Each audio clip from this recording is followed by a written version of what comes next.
وہاں ارشاد ہوتا ہے وَسَارِعُوا إِلَىٰ مَغْفِرَةٍ مِّن رَبِّكُمْ، اے مسلمانوں دوڑ لگا دو اور آگے سے آگے نکلنے کی کوشش کرو۔ مسارعت کے معنی ہوں گے تیز دوڑنے میں ایک دوسرے کے ساتھ مقابلہ کرتے ہوئے آگے نکلنے کی کوشش۔ سارعوا الی مغفرۃ من ربکم، اپنے رب کی مغفرت کی طرف دوڑو اور دوڑ میں مقابلہ کرو، ایک دوسرے سے آگے نکلنے کی کوشش کرو۔ وجنت، اور اس جنت کی طرف دوڑ لگاؤ، عرضها السماوات والارض، جس کا پھیلاؤ آسمانوں اور زمین جتنا ہے۔ اعدت للمتقین، وہ تیار کی گئی ہے، سجائی گئی ہے، اسے پورے اہتمام کے ساتھ تیار کیا گیا ہے اہل تقویٰ کے لیے۔ ان اہل تقویٰ کے کچھ اوصاف کیا ہیں؟ الذین ينفقون فی السراء والضراء، وہ لوگ کہ جو خرچ کرتے ہیں، مراد ہے اللہ کی راہ میں، اور اللہ کی راہ میں خرچ کرنے کی دو مدیں ہیں۔ اللہ کی رضا کے لیے اس کے بندوں میں سے جو محتاج ہوں، جن کو کوئی ضرورت لاحق ہو، ان کی مدد کرنا، یتیم ہوں، بیوائیں ہوں، مسکین ہوں، کوئی قرض تلے دب گئے ہوں، وہ سب کے سب اس میں آ جائے۔ لہذا دوسری مد کیا ہے؟ وہ ہے اللہ کے دین کے لیے خرچ کرنا، دین کی تعلیم و تعلم کا کوئی نظام بنانا، پھر یہ کہ دین کو دوسروں تک پہنچانا، اس کے لیے سارے ذرائع جو بھی کسی زمانے میں ابلاغ کے موجود ہوں ان سب کو استعمال کرنا، اس کے لیے خرچ درکار ہے۔ بہرحال میں اس عرض کر رہا تھا کہ یہ دو مدیں ہیں خرچ کرنے کی، الذین ينفقون فی السراء والضراء، مسرت کی حالت میں آدمی کے پاس کافی ہے، غنی ہے، تب خرچ کر رہا ہے تو ظاہر بات ہے اس حالت میں طبیعت پر اتنا بوجھ نہیں ہوتا خرچ کرنے میں، لیکن خود تنگی محسوس کر رہا ہو پھر خرچ کرے، یہ گویا کہ اس سے اگلا ایک قدم ہے، ضراء ہے، تکلیف کے اندر بھی ہو تو خرچ کرے۔ والکاظمین الغیظ، اور وہ لوگ جو اپنے غصے کو پی جانے والے ہوں، والعافین عن الناس، اور غصہ ظاہر بات ہے آتا ہے کسی شخص کی کسی غلطی پر، کسی خطا پر، یا وہ اس نے آپ کے ساتھ کوئی زیادتی کی ہے، تبھی تو غصہ آئے گا نا۔ لہذا غصے کو تو پی جاؤ اور لوگوں کو معاف کرو، والعافین عن الناس، یہ دو کام در حقیقت ایک ہی کام کے دو رخ ہیں، کہ غصہ آیا ہے تو اسے پی جاؤ، اور جس شخص نے بھی تم پر زیادتی کی ہے، تمہارے خیال میں زیادتی کی ہے، ہو سکتا ہے وہ اپنی جگہ پر صحیح ہو، لیکن یہ کہ بہرحال تمہیں غصہ آیا ہے، اس غصے کو پی جاؤ اور اسے معاف کرو۔ واللہ یحب المحسنین، اور ظاہر بات ہے کہ اللہ تعالیٰ کو تو ایسے محسنین ہی پسند ہے۔ اب یہاں بھی نوٹ کر لیجئے وہی درجہ احسان جو ہم پڑھ چکے ہیں بڑی تفصیل سے، حدیث جبرائیل کے حوالے سے گفتگو شروع ہوئی تھی، بعد میں پھر بھی مختلف مواقع پر گفتگو آتی رہی ہے، اور اگلی حدیث میں پھر آ رہی ہے۔ احسان کسے کہتے ہیں؟ وہ اللہ تعالیٰ کو ایسے محسن جو اپنے اس دین کو خوبصورت بنا لے، دین ان کا جو ہے اور دینی زندگی ان کی جو ہے وہ دل کو لبھانے والی ہو، وہ لوگوں کو پسند آنے والی ہو، بلکہ یہ کہ اس کے اندر جو ہے وہ حسن جو ہے دل آویزی پیدا ہو جائے۔ تو اس آیت کے حوالے سے میں آج پھر حدیث آپ کو سنا رہا ہوں۔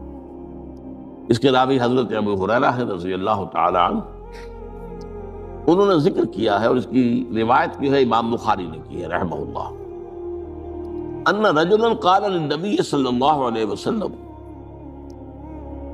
ایک شخص نے حضور صلی اللہ علیہ وسلم سے عرض کیا، اوصنی، حضور مجھے کچھ وصیت فرمائیے۔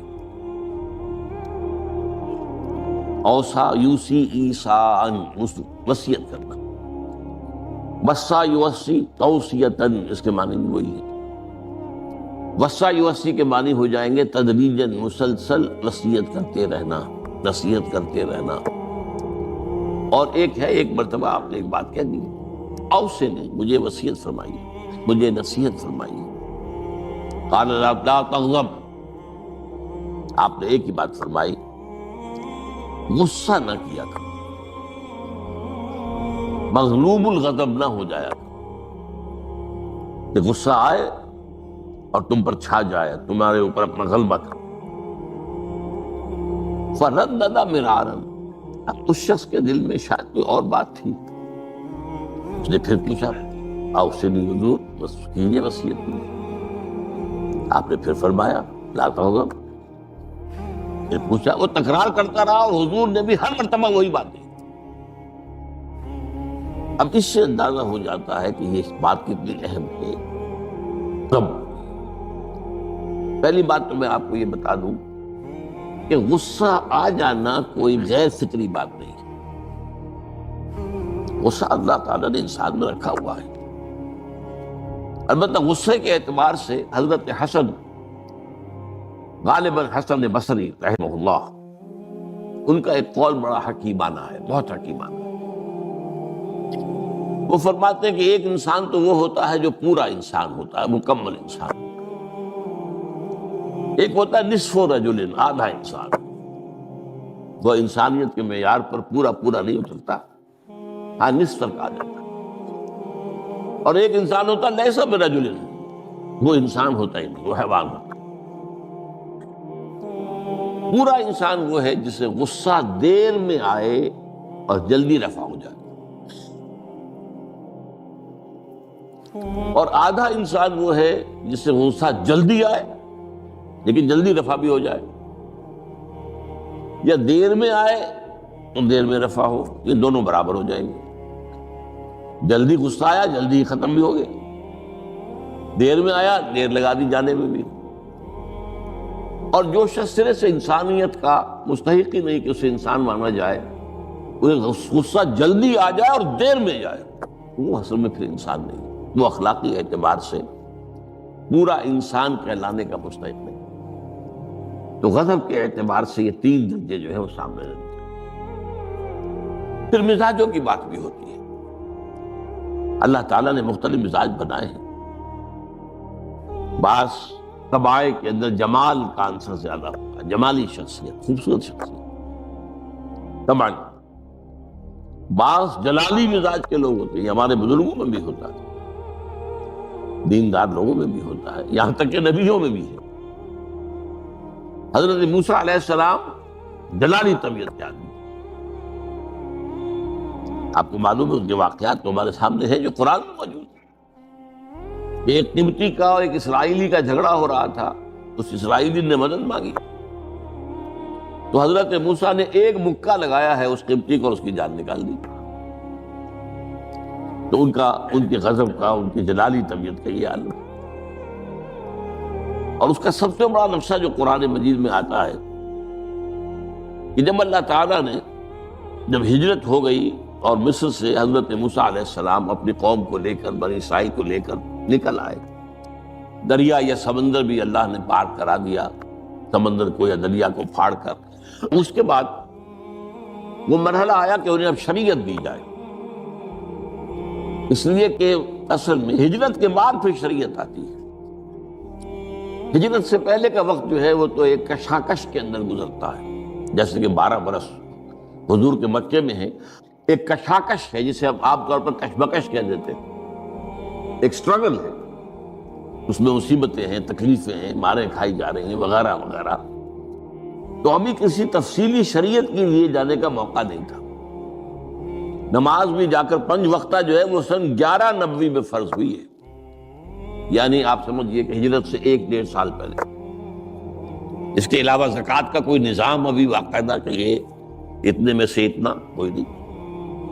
ہاں عام طور پر لفظ زکوٰۃ استعمال ہوا ہے، اپنے مال کو پاک کرو، پاک کرتے رہا کرو، مال میں سے صدقہ خیرات نکالتے رہا کرو، اس سے وہ مال پاک ہو جاتا ہے۔ تو اسی طریقے سے جو ہجرت آئی حضور پر، جو ہجرت کے بعد شریعت نازل ہوئی مدینہ منورہ میں، اور دورہ ترجمہ قرآن میں یہ بات واضح میں کر دیا کرتا ہوں کہ اس شریعت کا بلو پرنٹ جو ہے، یہ لفظ آپ میں سے بہت سے حضرات جانتے ہوں گے، کوئی عمارت بنانی ہو تو اس کا جو نقشہ بنتا ہے پہلا وہ ایک نیلے کاغذ پر بنتا ہے، بلو پرنٹ۔ تو بلو پرنٹ جو ہے اس شریعت محمدی علی صاحب الصلاۃ والسلام کا، وہ سورہ بقرہ میں تیار ہو گیا۔ پھر اس میں جو تفاصیل کے اور پورے جو خد و خال آئے ہیں وہ پھر سورہ نساء اور سورہ مائدہ اس کی تکمیل کی شروع۔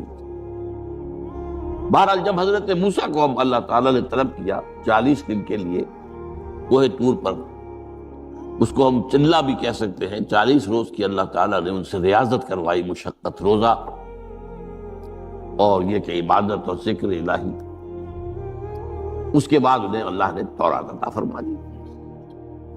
اس میں آپ کو یاد آ جانا چاہیے حضور سے بھی قرآن مجید کے نزول سے قبل اسی طرح کا معاملہ غار حرا میں آپ کی جو خلوت گزینی ہوتی تھی، اور وہاں پر جو بھی آپ اب کیا عبادات کرتے تھے یہ ہمیں معلوم نہیں ہے، لیکن یہ ہے کہ عام طور پر جو محدثین نے کہا ہے کان صفت تعبدہ فی غار حرا التفکر بالاعتبار، غور و فکر کرتے تھے کہ یہ کائنات کیا ہے، کیا اس کا نظام ہے، یہ معاشرہ ہمارا کدھر جا رہا ہے، یہ خرابیاں کیوں بڑھ رہی ہیں، یہ کیوں انسان کا خون کرتا ہے، یہ کیا بات ہے، یہ کیا وجہ ہے کہ کچھ لوگ بھوکے مر رہے ہیں اور کچھ لوگ جو ہیں ان کے پاس بہت دولت جمع ہو گئی۔ یہ غور و فکر جو ہے تو یہ آپ کا رہا ہے بہرحال، لیکن یہ کہ تخلیہ اور غار میں آپ کا قیام یہ اپنی جگہ پر